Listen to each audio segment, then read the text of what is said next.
হাই প্ৰিয়ন, সকলোৰে এটা সুন্দৰ দিনৰ আৰম্ভণি হওক তাৰ কামনাৰে আজি এটা মিঠা ব্যঞ্জন ৰেচিপি লৈ আহিছোঁ আপোনালোকৰ সন্মুখলৈ। কঁঠালটোতো আপোনালোকে দেখিলেই, পকা কঁঠালটো।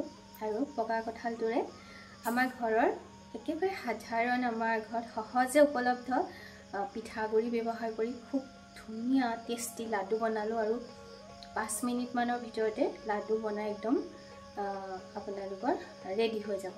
আৰু চাওক, লাডুকেইটাও কিমান বেছি মৰম লগা হৈছে, বনাবলৈও বহুত বেছি ইজি, খাবলৈও বহুত টেষ্টি। ইয়াতে লাডু বনাওঁতে কেইটামান মই আৰু এক্সট্ৰা ইনগ্ৰিডিয়েণ্ট এড কৰিছোঁ, সেইকেইটা নিদিলেও হয় দেই, তেতিয়াও একেই সোৱাদ হ'ব। কিন্তু মই অকণমান ক্ৰিমি টেক্সাৰটোৰ কাৰণে সেইকেইটা ইনগ্ৰিডিয়েণ্ট ব্যৱহাৰ কৰিছোঁ। আপোনালোকে ৰেচিপিটো চাব।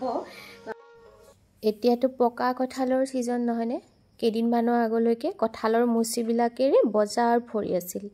আৰু এতিয়া একেবাৰে বজাৰলৈ গ'লে ডাঙৰ ডাঙৰ পকা পকা কঁঠালবিলাক ওলাই আছে। আৰু কিছুমানে পকা কঁঠাল ভাল পাই খায় আৰু কিছুমানে ভাল নাপায়, কিন্তু মোৰ ল'ৰাৰ বহুত বেছি প্ৰিয় পকা কঁঠাল। আৰু সেইদিনা ব্লগটোত দেখুৱাইছিলোঁ, মই নলতলি কলিয়াবৰৰ বজাৰৰ পৰা লৈ আহিছিলোঁ এই পকা কঁঠালটো, আমাৰ খাটি অসমীয়া গাঁৱলীয়া মানুহৰ। আৰু কঁঠালটো সঁচাকৈ বহুত বেছি মিঠা সোৱাদৰ আছিল দেই। কিছুমান কঁঠাল অকণমান কিছুমানৰ সোৱাদটো মিঠা ইমান নহয়, কিন্তু এইটো সঁচাকৈ সোৱাদ কঁঠালটোৰ ইমান অপূৰ্ব আছিল নহয়, বহুত বেছি মিঠা আছিল কঁঠালটো। আৰু কঁঠাল কাটোতেতো জানেই, আঠাৰ কাৰণে একদম বচাই লৈ কাটিবলগীয়া হয়।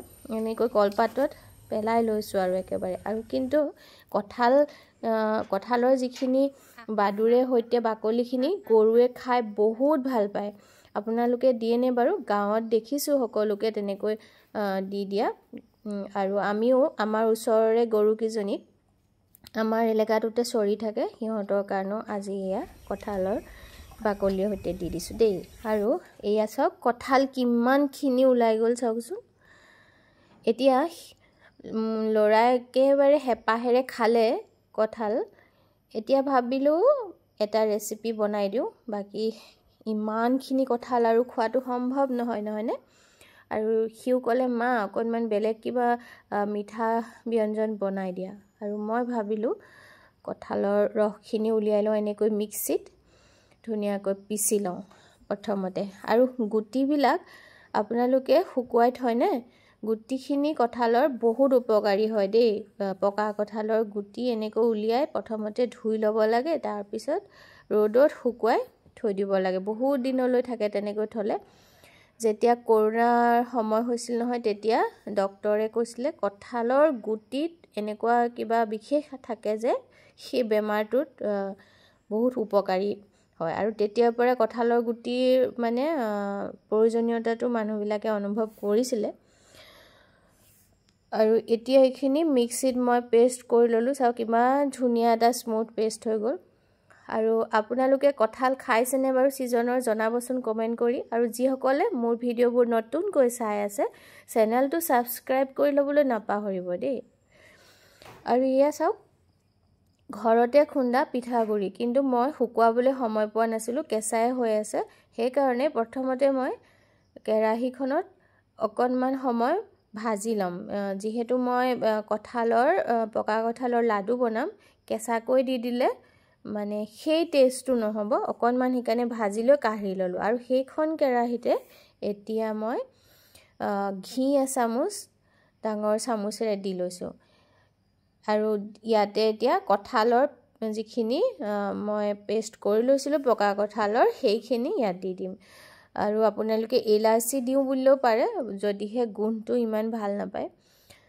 এই ঘিউকণত যেতিয়া ভাজি দিয়া হ'ব, তেতিয়া অলপ হ'লেও কঁঠালৰ যিটো নিজস্ব গোন্ধ নহয়, সেইটো কমি যাব।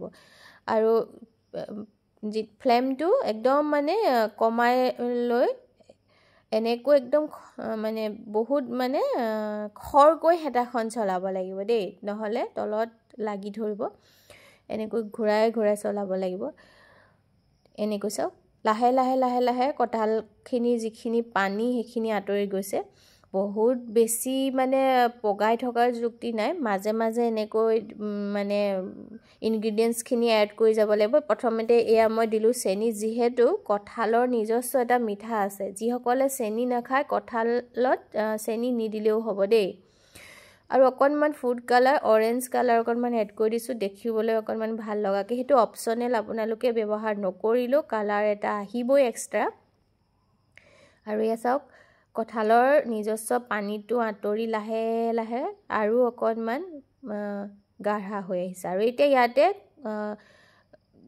শুকুৱা নাৰিকলৰ গুড়ি মই দি দিছোঁ বজাৰত এভেইলেবল শুকুৱা নাৰিকলৰ গুড়ি আজিকালি আপোনালোকে যদি নিজেও কৰি থয় বা কেঁচা নাৰিকল ভাজি লৈও দিব পাৰে দেই তাৰপিছত সেই যিখিনি মই পিঠাগুড়ি ভাজি লৈছিলোঁ নহয় সেইখিনি এড কৰি দিছোঁ মোৰ পিঠাগুড়িকেইটা চকোৱা ধানৰ আছিল সেইকাৰণে অকণমান আঠা ভাৱ এটা বেছি আছে আপোনালোকে ভাত খোৱা চাউলৰ ল'লেও বহুত বেছি ভাল হ'ব লাডুকেইটা বনাবলৈ এবাৰতে দি দিয়া নাই মই পিঠাগুড়িখিনি দুবাৰত এড কৰিছোঁ যাতে মানে কনচিষ্টেঞ্চিটো চেক কৰি লৈছোঁ দেই আৰু আপোনালোকে মোক কমেণ্ট কৰি জনাবচোন পকা কঁঠালৰ লাডু কেতিয়াবা বনাই খাইছেনে বাৰু আৰু যিসকলে ভাল পায় ৰেচিপিটো মোৰ শ্বেয়াৰ কৰি দিবলৈ নাপাহৰিব দেই আপোনালোকৰ ফ্ৰেণ্ড চাৰ্কুলত আৰু এতিয়া ইয়াতে অকণমান ক্ৰিমি এটা টেক্সচাৰ আনিবৰ কাৰণে মই কনডেন্সড মিল্ক আছিলে সেয়া দি দিছোঁ সেইটো নিদিলেও লাডু ধুনীয়াকৈয়ে উঠিব তেনেকুৱা কথা নাই আৰু কনডেন্সড মিল্ক দিম যে সেইকাৰণে মই দিলোঁ যে সেইকাৰণে মই চেনিটো কমাই দিলোঁ আৰু